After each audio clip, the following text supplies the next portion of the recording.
She stood outside the restaurant, staring at her reflection in the glass door, wishing she could disappear. The tear in her dress wasn't huge, but it was impossible to hide. A jagged rip near the hemline, stitched poorly with trembling hands just minutes earlier in a public restroom. Anyone who looked twice would notice, and she knew they would. This was supposed to be her second chance. Instead, it felt like another reminder of everything she had lost. Inside the restaurant, laughter drifted through the doors. Soft music played. Families, couples, and friends sat comfortably, unaware that a woman named Lena was fighting back tears just steps away from them. She checked her phone again. Table 12, his name is Daniel. Blind date. She almost laughed at the irony. A blind date. On the one night her life seemed determined to embarrass her completely. Her dress had torn while she was rushing to catch the bus. She didn't even feel it happen.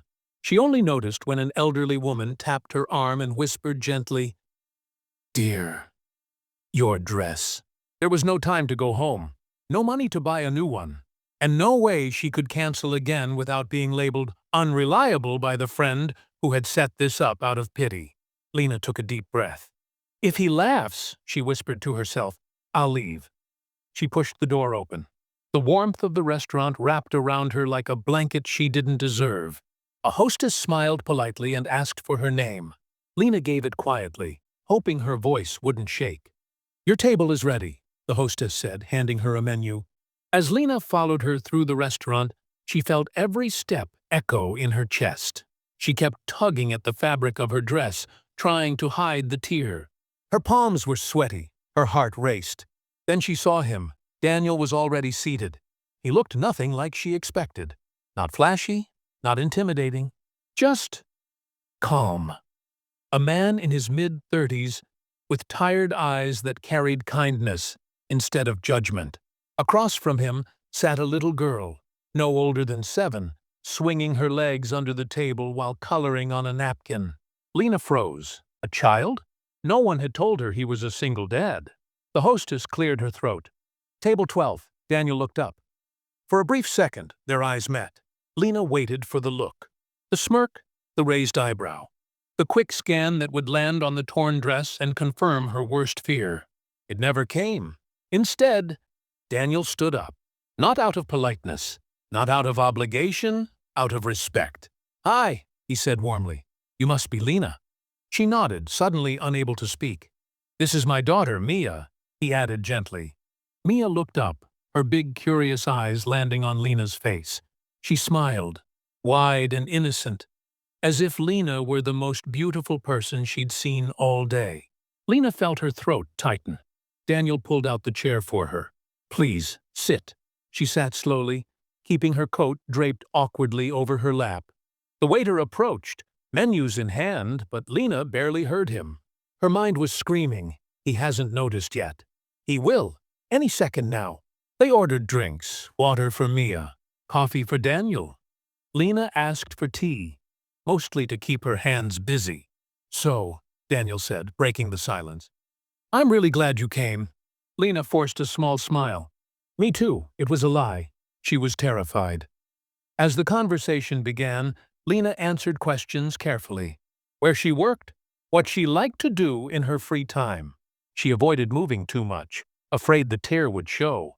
Daniel listened, not the way most people pretended to listen. He actually listened. When she spoke, he didn't interrupt. He didn't glance at his phone.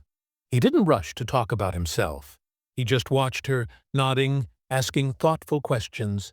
Mia chimed in occasionally, asking innocent things like whether Lena liked dogs or ice cream. Each time, Daniel smiled proudly at his daughter, then back at Lena.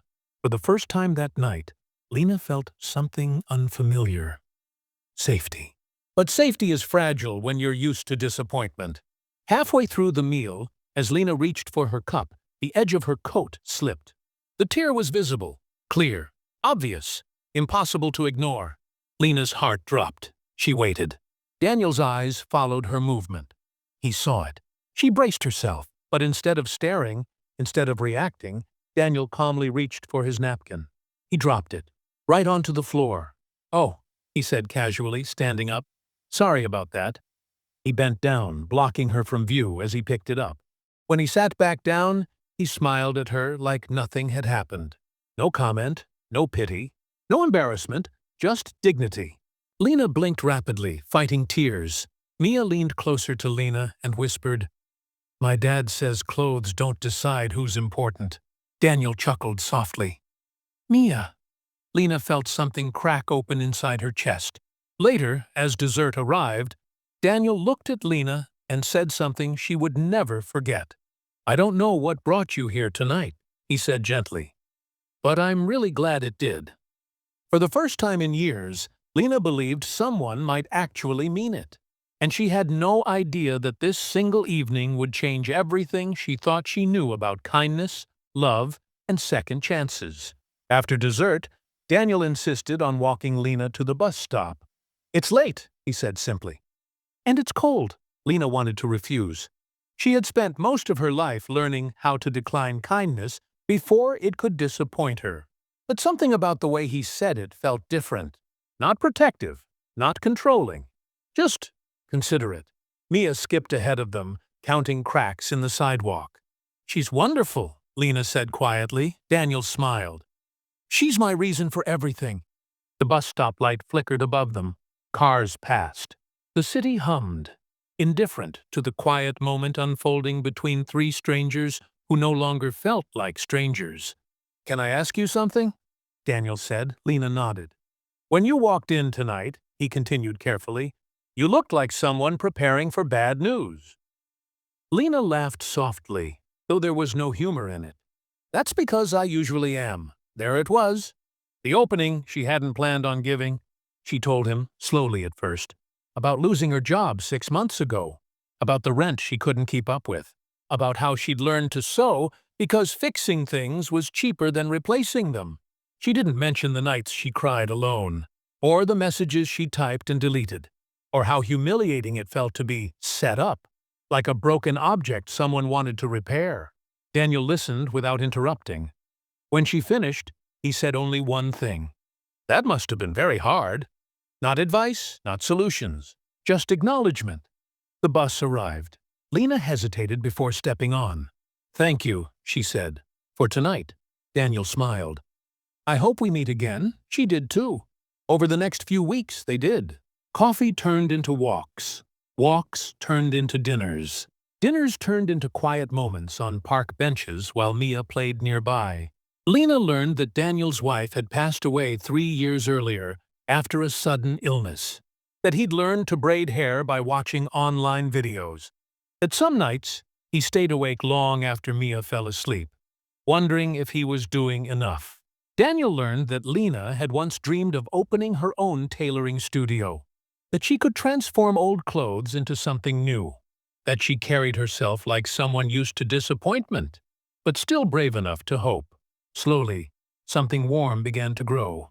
But life doesn't change without resistance. One afternoon, Lena was called in for a job interview at a high-end boutique.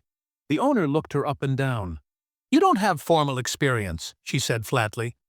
"I have skill," Lena replied, holding her ground. The woman sighed. "We'll call you." They didn't. That night, Lena sat alone in her small apartment, staring at the walls. Her phone buzzed. "Daniel, dinner tomorrow?" The message read, "Mia insists." Lena smiled, then frowned. She didn't want to become another burden in his life. He already carried enough. The next day, she almost canceled.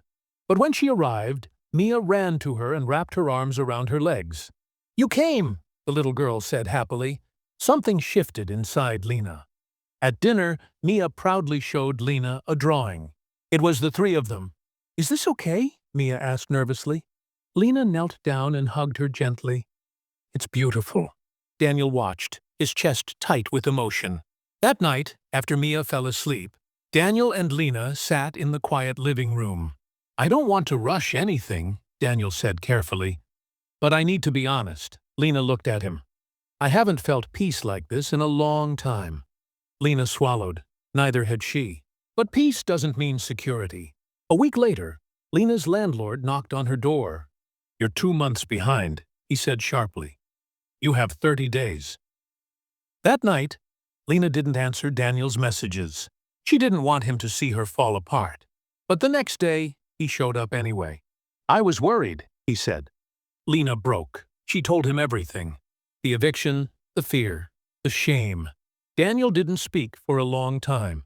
Then he said, "You don't have to face this alone." "I can't let you fix my life," Lena replied quickly. "I won't. I'm not offering to fix it," he said gently. "I'm offering to stand beside you." Those words stayed with her. Days later, something unexpected happened. Mia's school announced a community winter fair. Parents were encouraged to contribute handmade items for a charity auction. Daniel mentioned it casually. Lena froze. Handmade items.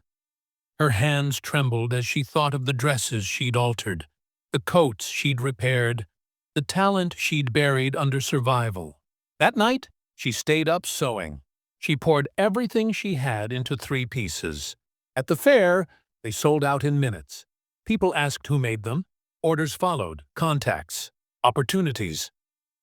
For the first time in months, Lena felt hope without fear. But as her world began to open, a shadow crept in. A message arrived in her inbox from someone who recognized her name, someone from her past, someone who knew exactly how to take everything away. And Lena had no idea how dangerous that recognition would become. Lena read the message 3 times before it fully settled into her chest. It was short, polite, dangerous in its familiarity. "Lena, I saw your work at the winter fair. I didn't know you were back in the city. We should talk." The sender was Victor Hale, her former employer, the man whose company collapse had taken her down with it, even though she'd done nothing wrong. The man who had praised her talent publicly, then quietly blamed her when investors demanded a scapegoat. Lena felt the old fear rise, sharp and familiar. She didn't respond. Instead, she spent the day working on new orders from the fair, her hands moving automatically while her mind raced. This opportunity felt fragile, like glass. One wrong move and it could shatter. Daniel noticed the change immediately. "You're quiet today," he said as they walked through the park, Mia riding her scooter ahead of them. "I'm just tired," Lena replied. It wasn't a lie, just not the whole truth. That evening, Daniel received a call from the school. Mia had been pushed during recess. She wasn't hurt, but she was shaken. By the time Daniel picked her up, she was fighting tears. "She said my mommy went away because she didn't love me," Mia whispered. Daniel knelt down and pulled her into a hug, anger and grief tightening his chest. Later that night, after Mia fell asleep clutching her favorite stuffed animal, Daniel sat at the kitchen table, staring at nothing. Lena watched him quietly. "Kids can be cruel without meaning to be," she said softly. "I know," Daniel replied. "I just wish I could protect her from all of it." Lena hesitated, then said something she hadn't planned to say. "You already are, by showing her what kindness looks like." Daniel looked at her, really looked at her. "Where does that strength come from?" he asked. Lena almost laughed. If only he knew. The next day, Victor showed up at the boutique where Lena was delivering finished pieces. He was older than she remembered, but his confidence was unchanged. "You always had an eye," he said smoothly. "I knew it would resurface." Lena kept her voice calm. "Why are you here?" "I'm rebuilding," Victor said. "And I want you back. Full-time, got good salary. Stability." Stability. The word echoed painfully. "I can't," Lena said. Victor's smile thinned. "You're turning down security for small commissions and charity fairs?" "I'm choosing myself," she replied. His eyes hardened. "Be careful, Lena. People remember things." That night, Daniel found Lena sitting alone on his front steps, staring at the streetlights. "What happened?" he asked. She told him everything. About Victor. About the past. About how close she'd come to losing everything before. Daniel listened, jaw tight. "You don't owe him anything," he said firmly. "I know," Lena replied, "but he knows how to hurt me without touching me." For the first time since they'd met, fear stood between them. Not of each other, of what could be lost. Over the next week, rumors began to circulate quietly. Questions were asked. A boutique owner canceled an order without explanation. Another stopped replying entirely. Lena felt the ground shifting again. She started pulling away, working longer hours, canceling dinners, avoiding conversations that might reveal how scared she was. Daniel tried to be patient, but the distance hurt. One evening, after Mia had gone to bed, he finally spoke. "I feel like you're leaving," he said. Lena closed her eyes. "I'm trying to survive," she whispered. "You don't have to do it alone," he replied. "I can't risk dragging you and Mia into my mess," she said, tears rising. "You've already lost enough."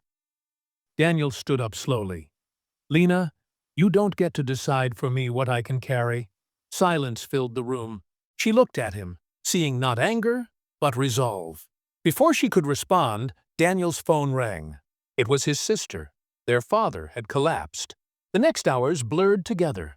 Hospital lights, waiting rooms, doctors speaking in careful tones. Lena stayed. She held Mia's hand. She brought coffee. She said nothing unnecessary. When Daniel finally sat down, exhausted, she placed a coat around his shoulders. "You don't have to be strong all the time," she said. Something broke open between them then. But just as things seemed to settle, the real blow came. Lena received an official notice, a legal letter. Victor was claiming ownership over designs she'd created while working for him years ago. Designs similar to the ones she was selling now. If he succeeded, everything she'd built could be taken away. That night, Lena packed a bag. Daniel found her in the hallway. "What are you doing?" he asked. "I need to fix this before it hurts you," she said.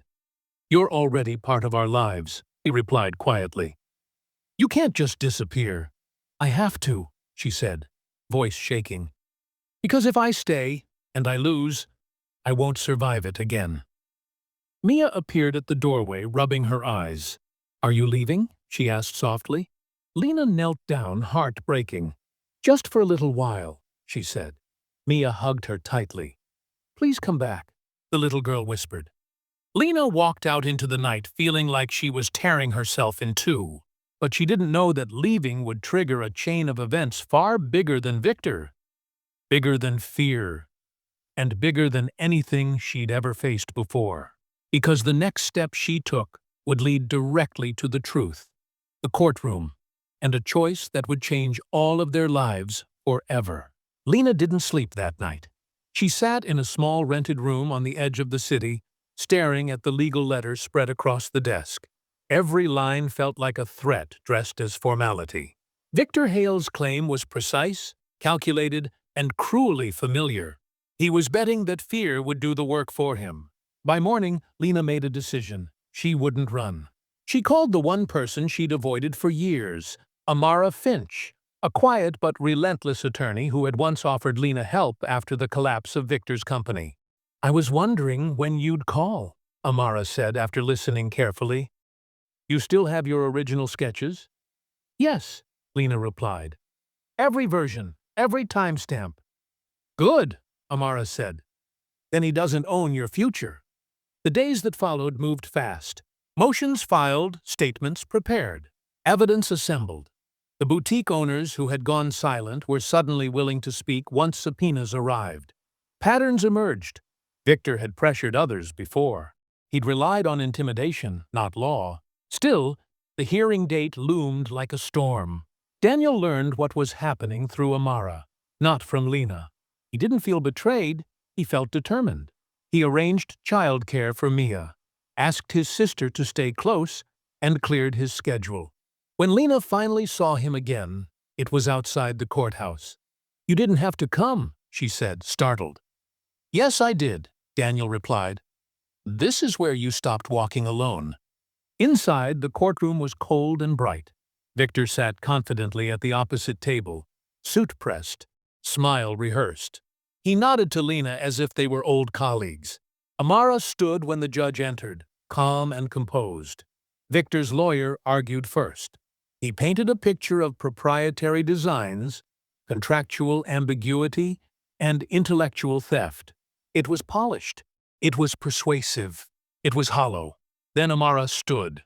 She laid out timelines, emails, Original sketches dated years after Lena had left Victor's company. Witnesses from the Winter Fair testified to Lena's independent work. Boutique owners confirmed Victor's calls and veiled threats.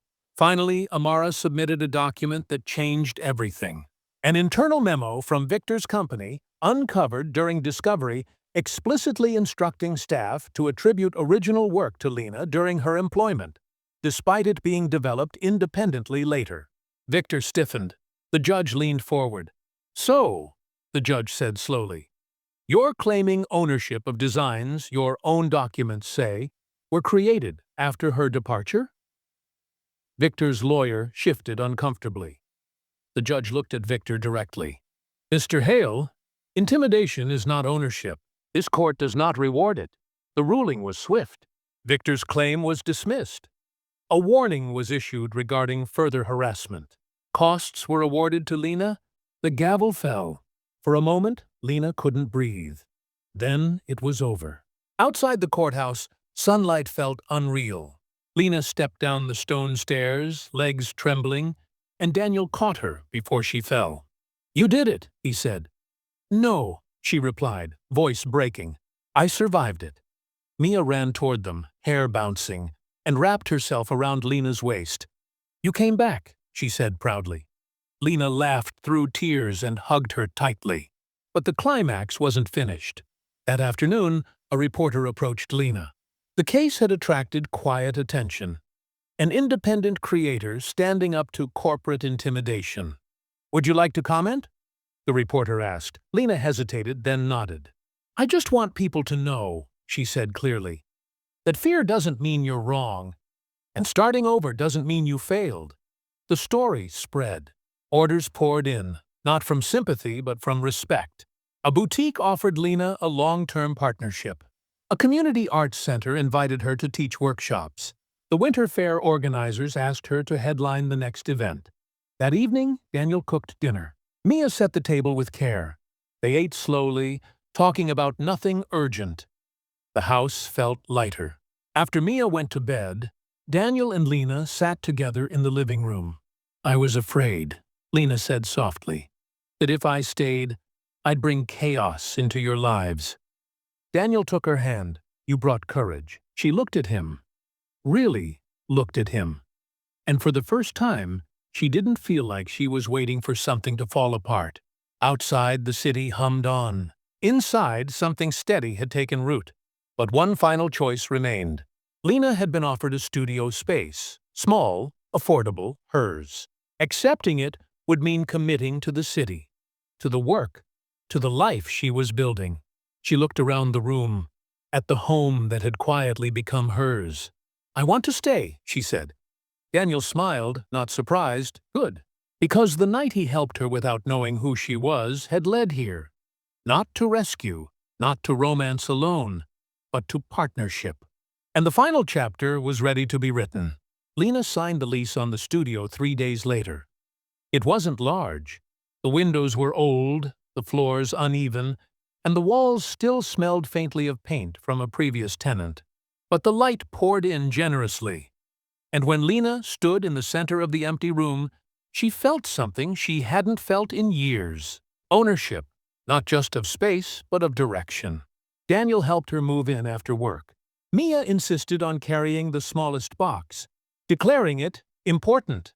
They laughed as they arranged shelves and pinned sketches to the wall. For the first time, Lena wasn't building something in secret or fear.